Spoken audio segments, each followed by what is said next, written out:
Hey guys, it's me, Seren, back with another video. So much happened yesterday that I was not able to get up yesterday's Hidden Figures video, so I'm going to have to be doing two videos today. So today counts as yesterday's video, the third video, and then another one will be coming on for today. That'll be the fourth. Sorry about that. I posted 3 videos yesterday on this whole 21 Savage. Well, technically 4 videos yesterday because yesterday was Sunday. So I, 3 live streams and another video. It was a lot going on. So Hidden Figures.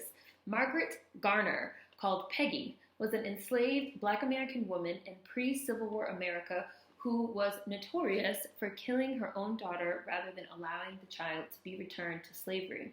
She and her family had escaped in January 1856 across the frozen Ohio River to Cincinnati, but they were apprehended by U.S. Marshals acting under the Fugitive Slave Act of 1850.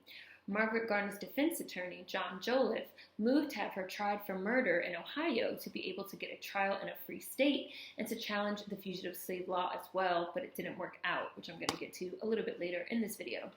Garner was born a house slave to the Gaines family of Maplewood plantation in Boone County, Kentucky.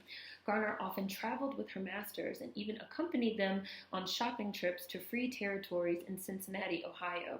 She married one of her fellow slaves, Robert Garner, in 1849, and that December, the plantation was sold along with all the slaves to John P. Gaines's younger brother, Archibald Gaines. The Garner's first child, Thomas, was born early in 1850, and by 1856, Margaret had borne 4 children. On January 28, 1856, Robert and a pregnant Margaret, together with family members, escaped and fled to Cincinnati, Ohio, along with several other slave families. Robert had stolen his master's horses and sleigh along with his gun. 17 people were reported to have been in their party. In the coldest winter in 60 years, the Ohio River had frozen solid, and the group crossed the ice just west of Covington, Kentucky at daybreak. They escaped to Cincinnati and then divided to avoid detection. All of the other 9 members of their party made it to safe houses in Cincinnati and then made it to freedom.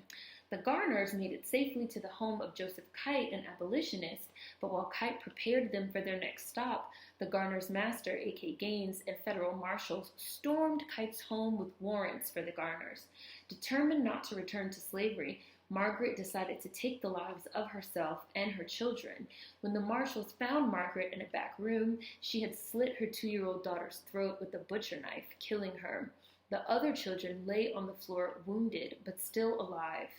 The Garners were taken into custody and tried in what became one of the longest fugitive slave trials in history, lasting 2 weeks when an ordinary runaway slave trial would last a day. The core issue was whether the Garners would be tried as persons and charged with the murder of their daughter, or tried as property under the fugitive slave law. During the trial, abolitionist and lawyer John Joliffe argued that Margaret's trips with her masters to free territory in Cincinnati entitled her and her children to freedom. Although Joliffe provided compelling arguments, the judge ruled that the Garners were in fact property and returned them to Gaines. Joliffe appealed the decision, requesting a murder case in the Free State of Ohio, and was granted a second trial, but Gaines had relocated the Garners to several different plantations before finally selling them off. Margaret Garner died in 1858 from a typhoid epidemic, never receiving her second trial date.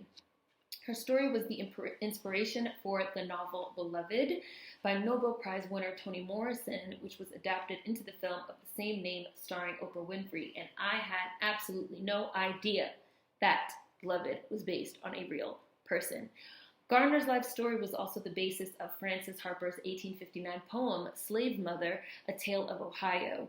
She also inspired Kentucky painter Thomas Satterwhite Noble's 1867 painting, The Modern Medea, as Medea was a woman in Greek tragedy who killed her own children. The painting, owned by Cincinnati manufacturer Procter & Gamble Corporation, of course, was presented as a gift to the National Underground Railroad Freedom Center, where it remains on prominent display. The Michigan Opera Theater, Cincinnati Opera, and the Opera Company of Philadelphia also commissioned the opera Margaret Garner. Toni Morrison wrote the libretto, and the music was composed by Grammy-winning Richard Daniel Poor. The opera premiered in those three cities in 2005 and set records for open attendance in Cincinnati.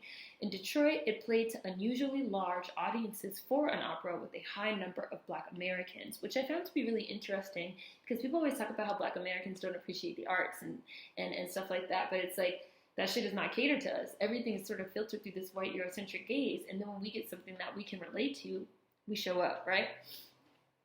The opera was also sold out in Philadelphia. Mezzo-soprano Denise Graves sang Margaret Garner, and baritone Rod Gilfrey sang the role of plantation owner Edward Gaines.